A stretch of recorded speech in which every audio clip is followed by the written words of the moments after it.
ठाणे भाजप महिला मोर्चाने संजय राऊत यांच्या प्रतिमेला जोडे मारून केले आंदोलन। लाडकी बहीण योजनेबद्दल संजय राऊत यांनी काढलेल्या अनुद्गाराबद्दल ठाणे भाजप महिला मोर्चाने वर्तकनगर येथील कार्यालयाबाहेर संजय राऊत यांच्या प्रतिमेला जोडो मारो आंदोलन केले।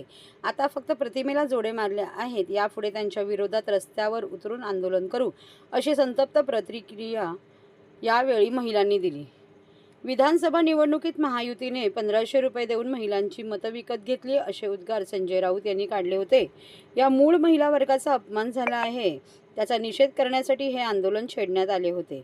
यावेळी माजी नगरसेविका अर्चना मणेरा, नम्रता कोळी, नौपाडा मंडळ अध्यक्ष वृषाली वाघुले, ठाणे शहर जिल्हा सचिव श्रुतिका मोरेकर, तृप्ती पाटील, महिला मोर्चा अध्यक्ष स्नेहा पाटील, कासारवडवली महिला मोर्चा सचिव पार्वती हंबीर, महिला सरचिटणीस शीतल कारंडे उपस्थित होत्या।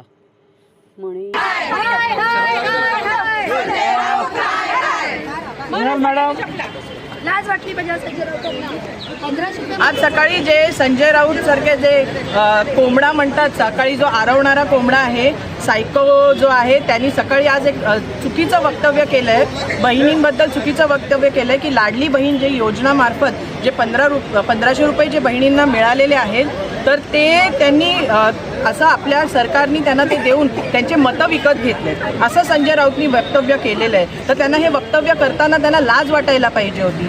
त्यांनी ह्याच्यात फक्त बहिणींचा अपमान न करता लक्ष्मीचा पण अपमान केलेला आहे। 1500 रुपये हे त्या माऊलीला, हे त्या बहिणीला किती महत्त्वाचे आहेत हे कदाचित त्यांना कळलेलं नसेल, पण जिनी ते पैसे घेतलेले आहेत तिने आपल्या घरासाठी त्याचा वापर केला असेल, आपल्या मुलाबाळांसाठी त्याचा वापर केलेला असेल। त्याच्यामुळे हे जे वक्तव्य त्यांचं आहे ते अतिशय चुकीचं आहे, लज्जास्पद आहे आणि त्यांनी जोडे खावे असेच त्यांचे हे वक्तव्य आहे। आणि आम्ही भाजपा ठाणे आणि महिला मोर्चा मार्फत आम्ही सगळे जण मिळून याचा निषेध करत आहोत आणि सगळ्या बहिणी मिळून यांना जोडे मारत आहोत। आणि ही आमची कठोर मागणी आहे आमची की त्यांनी सगळ्या बहिणींची इथे माफी मागावी, कारण का बहिणींना विकत घेणं हे त्यांनी सांगितलं, हे चुकीचं वक्तव्य जे त्यांनी केलेलं आहे त्याच्यासाठी त्यांनी सगळ्या बहिणींची ही माफी ही मागितलीच पाहिजे। आणि त्यांनी जर ही माफी नाही मागितली, आज आम्ही इथे आंदोलन केलं, आम्ही रस्त्यावरती उतरू, सर्व महिला आम्ही रस्त्यावर आंदोलन करू, महिला मोर्चाचा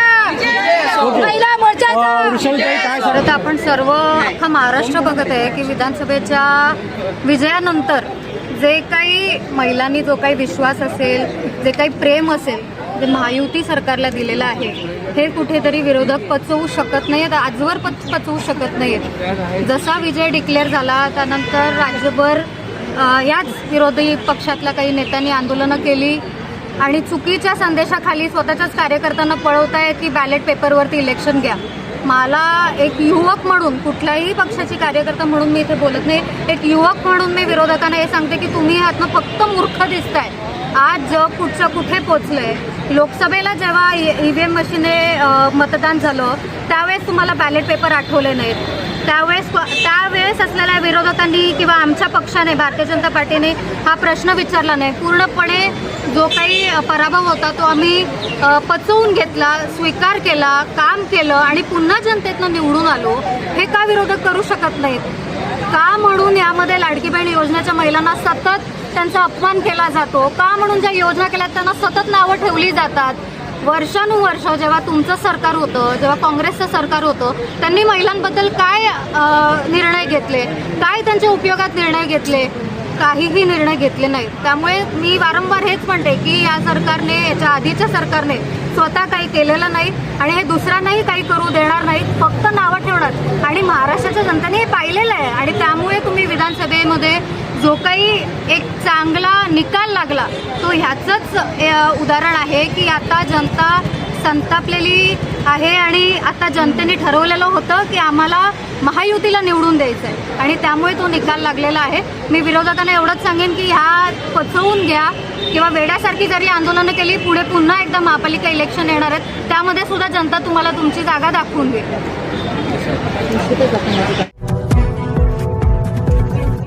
महाराष्ट्रातील भगिनींना आधार देणारी राज्य शासनाची मुख्यमंत्री माझी लाडकी बहीण योजना, या योजनेअंतर्गत अल्प उत्पन्न गटातील 21 ते 65 वयोगटाच्या भगिनींना मिळणार दरमहा 1500 रुपयाची मदत। अर्ज करण्यासाठी 31 ऑगस्ट 2024 पर्यंत मुदतवाढ। कुटुंबाचं वार्षिक उत्पन्न 2.5 लाख रुपयांपेक्षा कमी असलेल्या महिला पात्र. कुटुंबाकडे पिवळं किंवा केशरी रेशन कार्ड असल्यास उत्पन्नाचा दाखला आवश्यक नाही. पांढरं रेशन कार्ड असेल किंवा रेशन कार्ड नसेल तर कुटुंबाचं वार्षिक उत्पन्न 2.5 लाखांपेक्षा कमी असल्याचा दाखला आवश्यक. योजनेसाठीचा ऑनलाईन अर्ज नारी शक्ती दूत ॲपवरून किंवा पोर्टलवर भरता येईल. ज्या भगिनींना ऑनलाईन अर्ज भरता येत नसेल त्यांच्यासाठी अंगणवाडी, ग्रामपंचायत, वॉर्ड ऑफिस, सेतू सुविधा केंद्रामध्ये किंवा आशाताई बचत गटाच्या CRP यांची मदत उपलब्ध. आता आपल्याला अभिमानानं म्हणता येईल, सुखी आणि सुरक्षित आहे माझी लाडकी बहीण.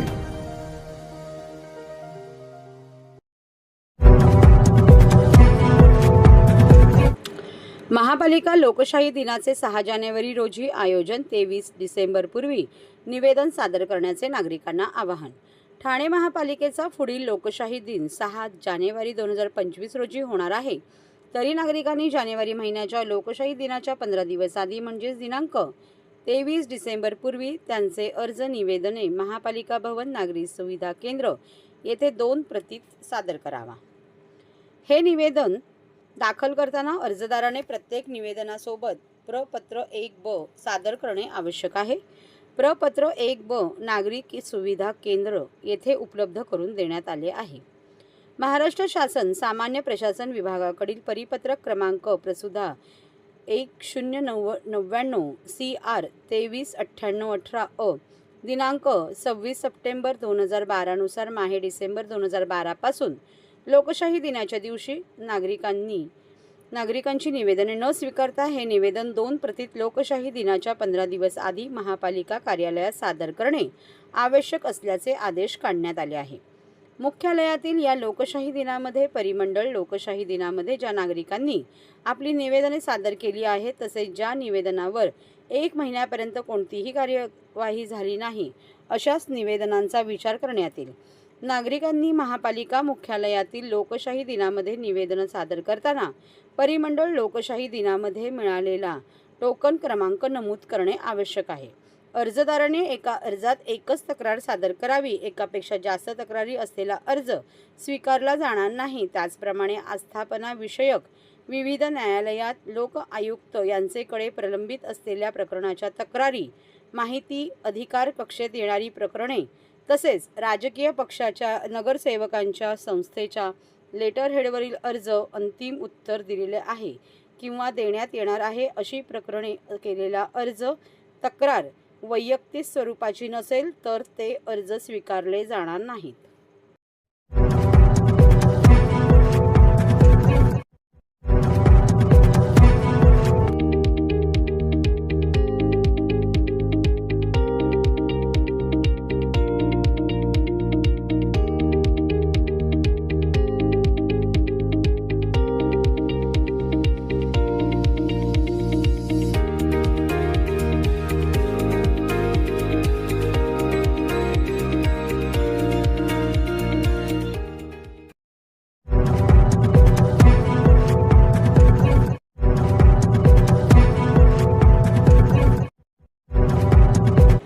ठाणे महानगरपालिका क्षेत्रात चिनी मांजा, चिनी दोरा वापरण्यास प्रतिबंध.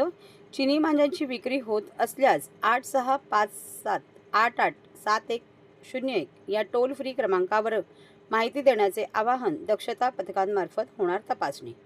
पतंग उडवण्यासाठी वापरला जाणारा प्लास्टिक किंवा सिंथेटिक पदार्थांपासून तयार केलेला चिनी मांजा, चिनी दोरा किंवा नायलॉन किंवा प्लास्टिक कृत्रिम मांजा हा माणसांसाठी तसेच पक्ष्यांना घातक ठरतो. त्यामुळे या मांजाच्या वापरावर ठाणे महानगरपालिका क्षेत्रात प्रतिबंध करण्यात आला आहे. पतंग उडवण्यासाठी तीक्ष्ण धातू किंवा काच घटक किंवा चिकट पदार्थ तसेच धागा मजबूत करणारा पदार्थ नसलेला केवळ सुती धागा वापरण्यास परवानगी आहे.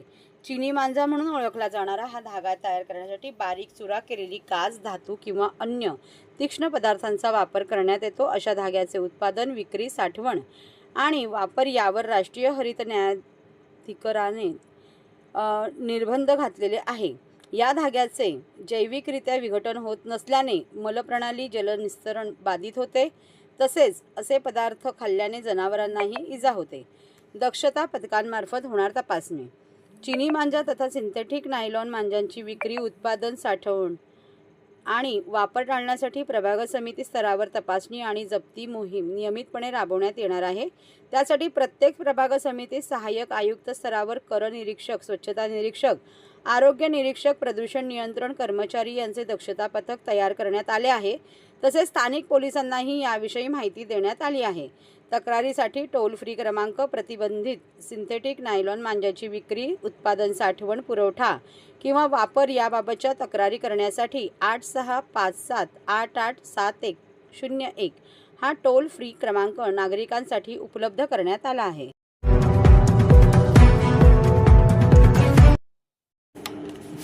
नवीन ठाणे रेल्वे स्थानकाच्या शेजारील उच्च दाब वीज वाहिनीच्या पर्यायावर महिनाभरात तोडगा काढण्याचे महापालिका आयुक्त सौरभराव यांचे निर्देश। ठाणे मुलुंड दरम्यान होत असलेल्या नवीन रेल्वे स्थानकाच्या शेजारील उच्च दाब वीज वाहिनीच्या पर्यायावर महिनाभरात तोडगा काढण्याचे निर्देश महापालिका आयुक्त सौरभराव यांनी दिले आहे।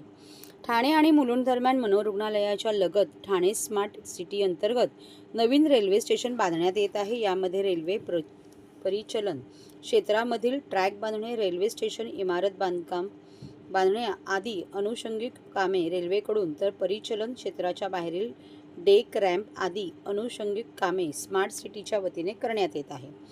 त्या कामाची पाहणी महापालिका आयुक्त सौरभराव यांनी नुकतीच केली। त्यावेळी अतिरिक्त आयुक्त 1 संदीप माळवी, अतिरिक्त आयुक्त 2 प्रशांत रोडे, उपनगर अभियंता सुधीर गायकवाड, कार्यकारी अभियंता धनाजी मोदे, महावितरणचे अधिकारी आदी उपस्थित होते। या पाहणी दरम्यान या प्रकल्पाशी निगडीत वेगवेगळ्या विषयांची आयुक्तराव यांनी माहिती घेतली। मध्य रेल्वेच्या मार्गावरून जाणाऱ्या उच्च दाब वीज वाहिनीमुळे काम थांबू नये यासाठी आयुक्तांनी महावितरणाच्या अधिकाऱ्यांना 15 डिसेंबरपर्यंत तात्पुरती उपाययोजना आणि महिनाभरात पर्यायी उपाययोजना काढण्याचे निर्देश दिले आहे। तसेच या वाहिनीचा टॉवर हटवून ही वाहिनी भूमिगत करण्याबाबत रेल्वे, महापालिका आणि महावितरण यांनी एकत्रित मार्ग काढावा असेही आयुक्तांनी सांगितले। नवीन उपनगरीय रेल्वे स्थानकाच्या कामामुळे बाधित होणाऱ्या झोपडी धारकांचे पुनर्वसन करण्याबाबतही तात्काळ कार्यवाही करण्याचे निर्देशही आयुक्त राव यांनी महापालिकेच्या अधिकाऱ्यांना दिले। या पाहणी दरम्यान आयुक्त राव यांनी आतापर्यंत झालेले काम, पोहोच मार्गाचे काम, पूल आदी कामांचा आढावा घेतला।